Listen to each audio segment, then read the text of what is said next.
Okay, Coach, can you start with a statement about the game? Sure.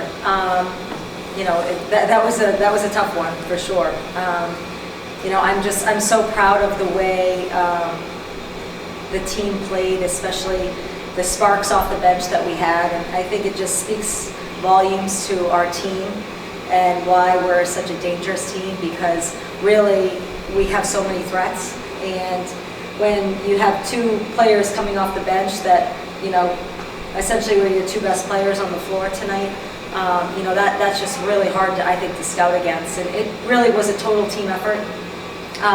The amount of bunnies we missed today was unbelievable, but I think, this team, it's really impressive how much they actually listen to me. I can't believe it, because I'm, saying like paint touches, let's go inside out, and then it's like all of a sudden we're not shooting any shots, we're passing up shots. So, but they just want to do what we're asking them to do. They play so hard.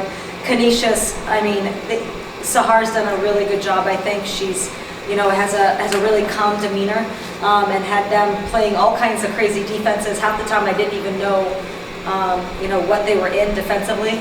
So we just focused on, running our continuity offense against them. But, I think that they were scrappy, and I know they can score points quickly because they can shoot the three and get to the rim. They've got good guard play. So I'm just so proud of our team. Lucia de Cortes was unbelievably good tonight. Her defense was tremendous, and I can't say enough about Kayla and Morgan coming off the bench with that spark, and Freya Worth too. What do you think a win like tonight, where it was a battle, what do you think that says about your team's mental toughness? Yeah, I think, we talked about this in the locker room, just about how this was a little bit of a similar game to Merrimack, how our offensive, pace was slow. We were struggling to kind of have things click in the first half and the first two quarters. And in that game, we kind of played a little bit more scared. And now that we've had more experience today, we were really able to gut it out, and we pushed it to 17 and they came back, but we never played afraid to lose the lead. We just kept playing to win. We never played afraid, and we just kept taking it to them, and I think that says a lot. I believe this is the best record you've had through 9 games since in your time here. How does that feel? Feels great. Yes, it is. I'm sure. Yes, but you know what? At the end of the day, I've known since I took this job, and I'm somebody that wants to win right away. I'm so competitive, and when my first year when I was sitting 1-9, I was like, what's going on here? This job tests you, but I knew this was going to be a marathon, not a sprint, and that we had to rebuild the program the right way, by building relationships with the current players, making them better, and recruiting a high-level athlete. So it feels good to get to this point, but I'm not satisfied, and I just want it so much for this group. They deserve it. They've earned it. They work so hard. I want them to be successful. Coach, defensively, your team was clicking on all cylinders, all 48 minutes from both ends of the floor. What message did you give your teammate in the huddle? Not your teammates, I'm sorry, your players in the huddle, to keep them focused and to keep them energized all game? Yeah, I think other than that little spurt where I think they called the timeout and they scored 10 quick points, we just kept talking about, stop, score, stop, having our offense come from our defensive pressure. Credit Canisius. I mean, they were giving us really all we could handle in terms of ball screens and picking and rolling and picking and popping, that we had to change what we did defensively throughout the game. We went to switching ball screens, and we had to make some adjustments.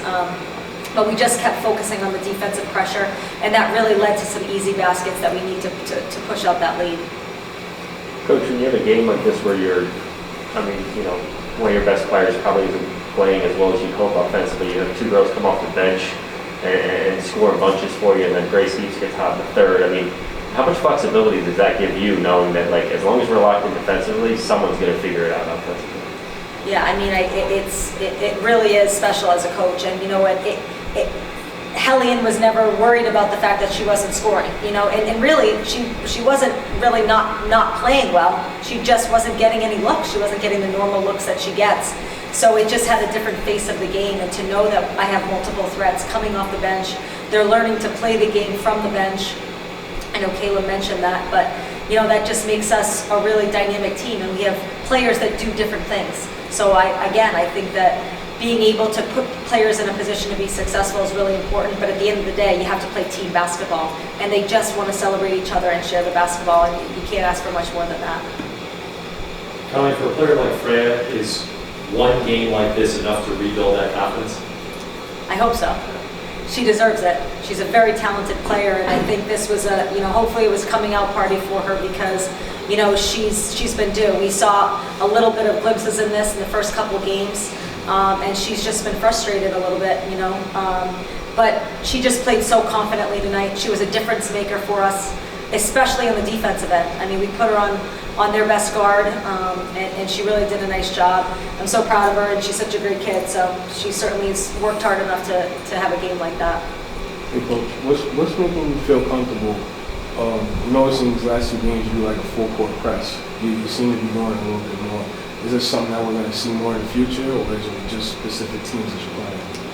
I think we're trying to pressure teams mostly because I've played like that for a long time, and I think that creates a difficult, scouting for opponents when they have to prepare for multiple defenses and multiple different pressure looks.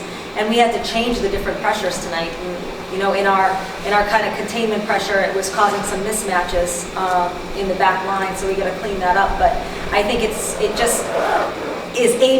you're able to dictate the tempo a little bit more, and we really want to be in control of the tempo, and we want to be the ones that are dictating from our defensive pressure. I know you're doing like one game at a time, and I'm pretty sure your players won't know until they look at everything tomorrow. But I think you're either tied for second place and second place with this win. So if you win Saturday, you'll permanently be in second place, unless something else happens. What's your message to the team? I'm pretty sure I know the answer to what I'm asking.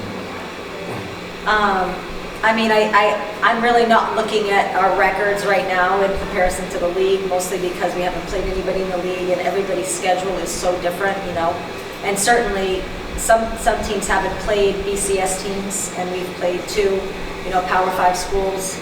But right now, you just have to get the blinders on the players. You just have to focus on the process, focus on preparing them for the next thing, and that's SUNY Canton. It's going to be business as usual. We have to be able and ready to focus on a scouting report, how we're going to beat SUNY Canton, how we're going to get better as a team, and just take it one game at a time and try to not think about the record. Because when you get caught up in that, you're having outside influences affect you. We just need to take care of our business and do what's in front of us. Colleen, taking care of business on Saturday, and it's great to hear the players say that, and everybody will say the same thing. But in reality, it's a Division III school that a Division I school should handily take. How do you convince the players not just to say that, but to actually do that and really take this game seriously and come out and give it the full effort and not feel like, hey, we should walk all over these guys? I think you just, as a coach, you're the leader, and it's the message that you send. And I don't have control over what they're thinking or they're looking up their record. I don't know anything about SUNY Canton because I never look ahead for a game. I never watch film on an opponent that I'm not playing. I focus on that opponent, and I don't even consider, other than maybe looking at who they've played in the beginning of the year, I stay focused on the next opponent. I never get ahead of myself. So, I think for me, I'm gonna, we have tomorrow off, and I'm gonna be focusing on watching this film and preparing for SUNY Canton and watching whatever film is available. I do know there is some limited film on them, but I'm gonna prepare my team, to win. Our staff is gonna have a great scouting report. It's gonna be the exact same scouting report we always have, and then we're gonna go out there and we're gonna execute the game plan, and that's my expectation. Thanks, Coach. Thank you.